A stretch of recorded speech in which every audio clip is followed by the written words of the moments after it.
Hello and welcome to episode 151. This is Monday Morning with Megan on the From Impossible to Inevitable podcast. Thank you so much for joining me today and pushing play on today's episode. Today, I have a short, sweet quote for you by the American agricultural scientist and inventor Washington Carver. He said, "Where there is no vision, there is no hope."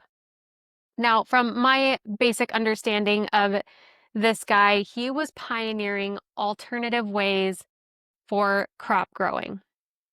And this is really important when, growing crops is your livelihood. Having the most abundant crops possible is extremely important. And of course, he was an inventor and he was this agricultural scientist. And the importance of having a vision of what could be, what the possibilities could be, was absolutely pivotal to his work, right? He had to be able to see that there was a better way to do things in order to even start experimenting better ways of doing things. Now, I don't know any agricultural scientists, let's be honest. I don't. However, I do know people who are always looking for better ways of doing things. My dad and my uncle are pioneering ways to radically improve healthcare, and they are doing incredible work there.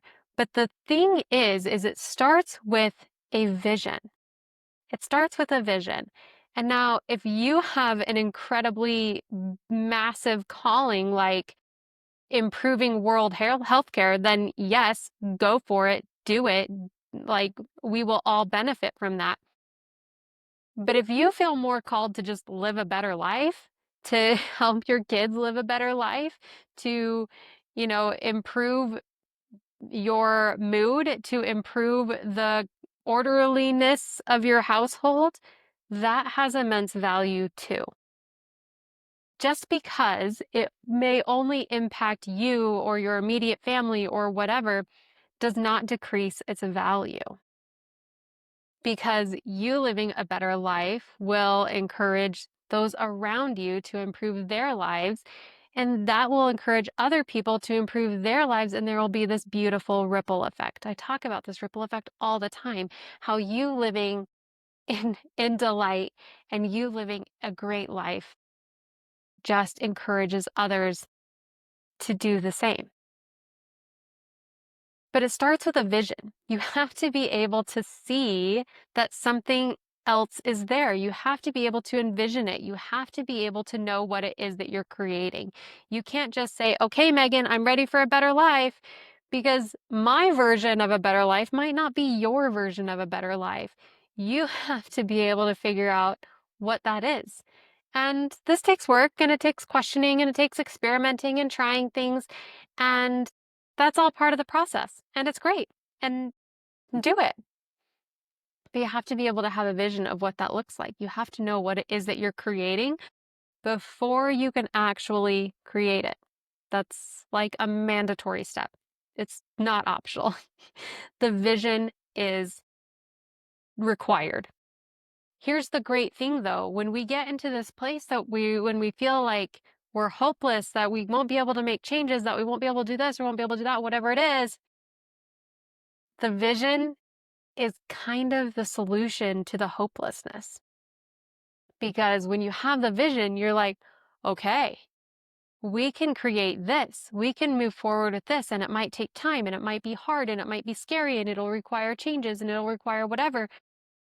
But there's a way. There has to be a way because there has to be, because there is a way. So if you're feeling hopelessness, antidote to that would be to create a vision to something better, to transcend that hopelessness.